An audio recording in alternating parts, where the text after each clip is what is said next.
दोस्तों, gangs of Wasseypur movie मुझे लगता है सबने देखी होगी, ज़्यादातर लोगों ने देखी होगी। गैंग्स ऑफ वासेपुर में एक डायलॉग था, बहुत फ़ेमस डायलॉग था। उसमें डायलॉग ये था कि हिंदुस्तान में जब तक सिनेमा रहेगा, तब तक लोग डैश बनते रहेंगे। आज के 2025 में ये डायलॉग सिर्फ़ सिनेमा तक सीमित नहीं रह गया है। ये डायलॉग अब हमारे क्रिकेट में, हमारे आईपीएल मैचेस में भी लागू हो गया है। ऐसा मैं किस लिए कह रहा हूँ, इसकी मैं पूरा प्रूफ़ बताऊँगा, उसकी एक-एक स्टेप बताऊँगा, इसमें हुई गलतियाँ बताऊँगा, इसमें किन चीज़ों ने फ़ायदा लिया वो भी बताऊँगा और इसका क्या सॉल्यूशन है, वो भी मैं बताऊँगा। तो हमारे साथ जुड़े रहिए, हर एक चीज़ बिल्कुल डिटेल में मैं बताऊँगा। दोस्तों, इस अनसर्टेनिटी वाली दुनिया में जहाँ कोई भरोसा नहीं कि कल आपकी जॉब रहे या ना रहे, इसी बीच आपको मैं इंट्रोड्यूस करवाना चाहूँगा एक ऐसे प्लेटफ़ॉर्म के बारे में जहाँ आप इन्वेस्टमेंट कर सकते हैं। ये एक ऐसा प्लेटफ़ॉर्म है जो बिल्कुल ट्रस्टेड है, इंडिया का नंबर 1 प्लेटफ़ॉर्म है। मैं इंट्रोड्यूस करना चाहूँगा अपस्टॉक को। आप स्टॉक पे आप अपने स्टॉक्स को मैनेज कर सकते हो, वहीं आप ट्रेड कर सकते हो। आपको शॉर्ट टर्म ट्रेड करना है, लॉन्ग टर्म ट्रेड करना है या फ्यूचर्स के लिए करना है, किसी भी तरीके का ट्रेड करना है, आप वहाँ कर सकते हैं। म्यूचुअल फंड में अगर आपको ट्रेडिंग करनी है, तो वहाँ भी आप कर सकते हैं। कोई भी चार्ट आपको देखना है, कोई भी ट्रेडिंग से रिलेटेड न्यूज़ देखनी है, किसी भी कंपनी के बारे में क्या उसमें चल रहा है, क्या उसमें आने वाला है, वो सारी डिटेल्स आपको एक ही प्लेटफ़ॉर्म पे, एक ही जगह पे आप स्टॉक पे मिल जाती हैं।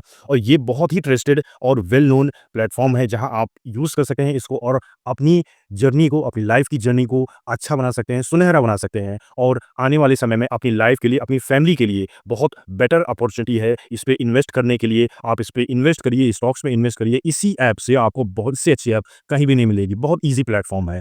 तो मैं चाहूँगा आप कमेंट में देखिए, डिस्क्रिप्शन में देखिए, मैंने अपना लिंक दे रखा है। आप उस लिंक पे जाइए, क्लिक करिए, लॉगिन करिए। फ्री में आप अपने जितने भी स्टॉक्स पे ट्रेडिंग करनी है, वो सारी ट्रेडिंग आप फ्री में कर सकते हैं। तो जैसा कि तुम सबको पता ही होगा कि आईपीएल, इस बार का आईपीएल कौन-सी टीम जीती है। 18 साल से प्रैक्टिस कर रहे, 18 साल से मेहनत कर रहे आरसीबी ने इस बार आईपीएल का वो खिताब, वो ट्रॉफ़ी अपने हाथ में लेकर देखी, अपने नाम करके देखी। सबसे कोइंसिडेंस इसमें ये रहा कि 18 नंबर की जर्सी, मतलब विराट कोहली ने ये मैच जीता, ये पूरे मैचेस जीते और इस पूरे आईपीएल को अपने नाम कर लिया। तो ये मौका था खुशी का, सेलिब्रेशन का। लोग सेलिब्रेट कर रहे थे और क्यों ना सेलिब्रेट करें, क्योंकि इतने सालों बाद, मतलब 18 सालों से ट्राई कर रहे हैं और आज तक एक भी आईपीएल मैच न जीत पाने के कारण ये मैच उनके लिए, ये आईपीएल जीतना उनके लिए बहुत बड़ी बात थी।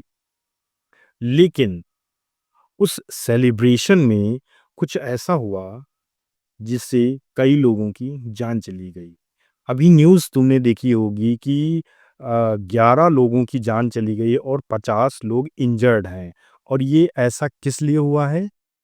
क्योंकि वहाँ बहुत ज़्यादा भीड़ थी, भीड़ कंट्रोल नहीं कर पाई, पुलिस नहीं कंट्रोल कर पाई और वहाँ की जो व्यवस्था थी वो कंट्रोल नहीं कर पाई और भगदड़ मच गई। उस भगदड़ की वजह से इतने लोगों की जान चली गई है। हम लोग बात करते हैं कि हमने जापान को पीछे छोड़ दिया है। हम लोग बात करते हैं कि वर्ल्ड की 4th बहुत बड़ी 4th बड़ी इकोनॉमी बन गए हैं। और फिर इसके बाद सिविक सेंस, जिस पे मैंने वीडियो बनाया है, कुछ दिन पहले बनाया है मैंने सिविक सेंस पे पूरा वीडियो, उसको जाके देखिएगा अभी।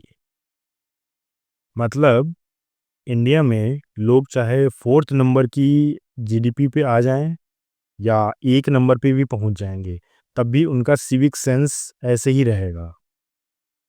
कोई मैनर्स नहीं है किसी के पास, कोई एथिक्स नहीं है। और अगर ऐसा होता तो मैं ये ऐसे ही नहीं कह रहा हूँ, आप विकिपीडिया पे जाइएगा, मैं शो भी कर रहा हूँ, विकिपीडिया पे जाइएगा और इस साल के पीछे के भी आप देखिएगा भगदड़ में मरे हुए लोग कितने हैं और कितना ज़्यादा भगदड़ हुई है कौन से देशों में। जितने भी डेवलप्ड नेशन हैं, कोई भी डेवलप्ड नेशन उसमें नहीं आपको दिखेगा। आपको पाकिस्तान दिखेगा कहीं-कहीं जगह और ज़्यादातर इंडिया दिखेगा और आप अचंभित रह जाएँगे कि 2025 में 5 महीने हुए हैं और 5 महीने में 5 बार भगदड़ हो चुकी है। उन सब में बहुत सारे लोग मारे गए हैं। और ऐसा होता क्यों है?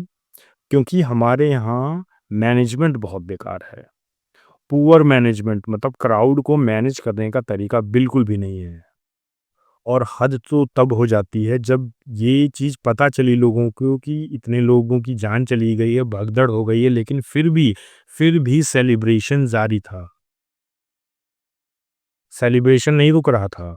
मतलब आप एक तरीके से सोचिए कि इंसान, ह्यूमैनिटी, ह्यूमन लाइफ, ये सब चीज़ें तो बहुत दूर की बात है। कोई ह्यूमैनिटी किसी के अंदर कुछ नहीं बची है। वो सेलिब्रेशन कर रहे हैं। लोगों की मतलब जान चली गई है, लेकिन सेलिब्रेशन बराबर चल रहा है। सोशल मीडिया पे भी चल रहा है, सड़कों पे भी चल रहा है, किसी से कोई मतलब नहीं। जो मर गया, वो मर गया, जो बचा है वो सेलिब्रेट कर रहा है अपना।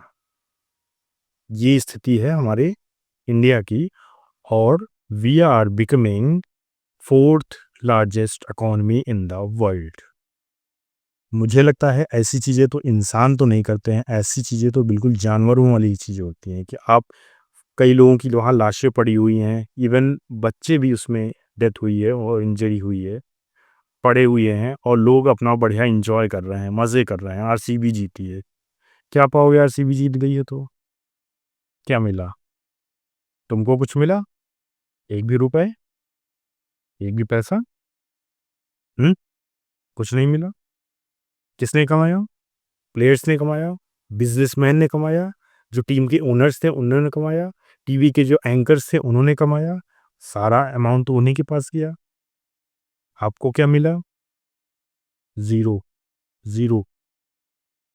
और मैं बिल्कुल सरप्राइज़ नहीं होऊँगा कि अगर ऐसे ही आने वाले टाइम में 10 केसेस और भी हो जाते हैं, ऐसे ही क्राउड मैनेजमेंट खराब रहे और ऐसे ही भगदड़ और हो जाए और लोग उसमें मर जाएँ और भी ऐसी चीज़ें आते मंथ में हर एक स्टेट में अगर ऐसी चीज़ें होती हैं, मैं बिल्कुल सरप्राइज़ नहीं होऊँगा। क्योंकि लोग यहाँ के सुधरने वाले ही नहीं हैं। कोई मैनर्स नहीं किसी के अंदर, कोई एथिक्स नहीं, कुछ भी नहीं, कोई सिविक सेंस नहीं। इसीलिए मैंने बोला था कि इंडिया के लोगों को सिविक सेंस ज़्यादा सिखाने की ज़रूरत है जीडीपी से ज़्यादा। एक प्रोफ़ेसर हैं प्रोफ़ेसर डॉक्टर जी. केथ स्टिल, उन्होंने एक पोस्ट या किताब टाइप में कुछ लिखा है crowd safety and crowd risk analysis पे। उस पर इन्होंने साफ बताया, आप स्क्रीन पे देख सकते होगे, उन्होंने बताया है कि एक पर्सन अगर एक पर स्क्वायर मीटर के हिसाब से अगर खड़ा होता है, तो भीड़ वो जो होती है कंट्रोल की जा सकती है बहुत आराम से। कोई भी इसको कंट्रोल कर सकता है। लेकिन वहीं अगर एक पर्सन पर स्क्वायर मीटर से बढ़ने लगता है, जैसे 1.5 हो गया, 2 हो गया, 3, साढ़े 3, 4, 5, वीडियो में भी देख रहे होंगे, ये अगर बढ़ते चले जाते हैं, तब भीड़ कंट्रोल करना मुश्किल हो जाता है। इंडिया जैसी कंट्री में जहाँ पॉपुलेशन नॉर्मल नहीं बल्कि ओवर पॉपुलेशन है, जहाँ मुझे लगता है 1 स्क्वायर पर मीटर के साथ 7-8 के से ज़्यादा ही चला जाता होगा। इसीलिए क्राउड मैनेजमेंट यहाँ होता ही नहीं है। लोगों को इवन पता ही नहीं होता है। अब इस वीडियो को भी आप देख रहे होंगे कि जितना ज़्यादा आप क्राउड बढ़ाते चले जाओगे, रिस्क उतनी ज़्यादा ही बढ़ती चली जाएगी। ये सब चीज़ें यहाँ इंडिया में किसी को पता ही नहीं है। हम कंपेयर करते हैं जीडीपी से जापान को। जापान में लोगों को अगर बताया जाता, बोल दिया गया कि आपको यहाँ पास से जाना है या यहाँ लोगों को खड़ा होना है, they will stand in a Q. वो एक क्यू में ही खड़े होंगे।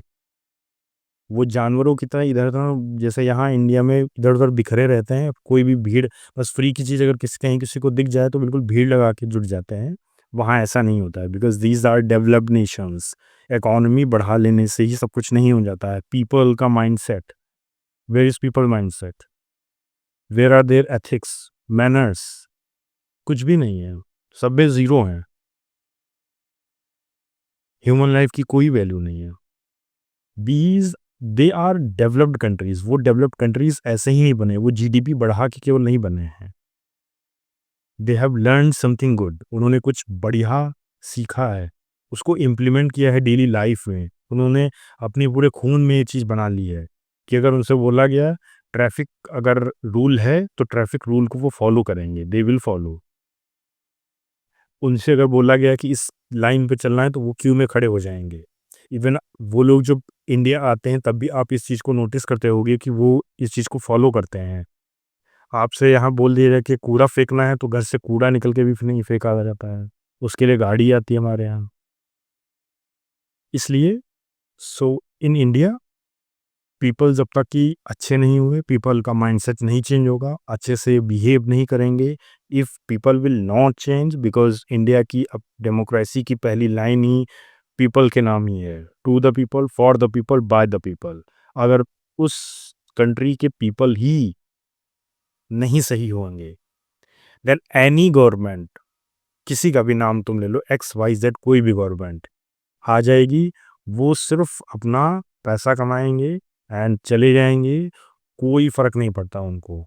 तुम रहो ना रहो, उन वो लोग सेटिस्फाइड हो रहे हैं, उन्हें पैसा मिल रहा है, वो एंजॉय कर रहे हैं अपनी लाइफ, तुम्हें उनसे कोई मतलब नहीं, उन्हें तुमसे कोई मतलब। And this is the harsh reality. ये बुरा लग सकता है बहुत लोग को, बट रियलिटी यही है। क्योंकि जो भगदड़ हुई 2 दिन पहले आरसीबी के मैच में, वो बिल्कुल अनएक्सपेक्टेड थी। एंड ये ऐसा भी नहीं है कि पहली बार हो गया था तो किसी को पता नहीं था। ये बहुत बार ऐसा इंडिया में हो चुका है, फिर भी लोगों को, ना गवर्नमेंट को, ना सिस्टम को, किसी से कोई मतलब नहीं रहता है। सब अपना-अपना काम कर रहे हैं, सब अपना-अपना रुपया पैसा कमा रहे हैं, किसी से कोई ख़ास मतलब नहीं होता है। अपनी लाइफ अपने आप देखो, लोग ना सुधरने वाले हैं, ना गवर्नमेंट सुधरने वाली है, कोई सुधरने वाला नहीं है, क्योंकि आप लोग सही बनना ही नहीं चाहते हैं। This is the main problem.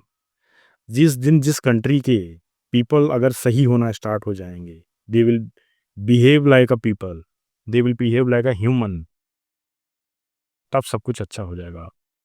Video अगर अच्छी लग रही हैं, इन्फॉर्मेटिव लग रही हैं, कुछ लग रहा है, कुछ वैल्यू मिल रही है, तो हमारे चैनल को सब्सक्राइब करें और लोगों को शेयर करें, जिससे कि शायद एक पर्सन भी हमारी लाइफ को, अपनी लाइफ को, हमारी कंट्री की लाइफ को चेंज कर सके। एक कमेंट ज़रूर करें जो आपको समझ में आए।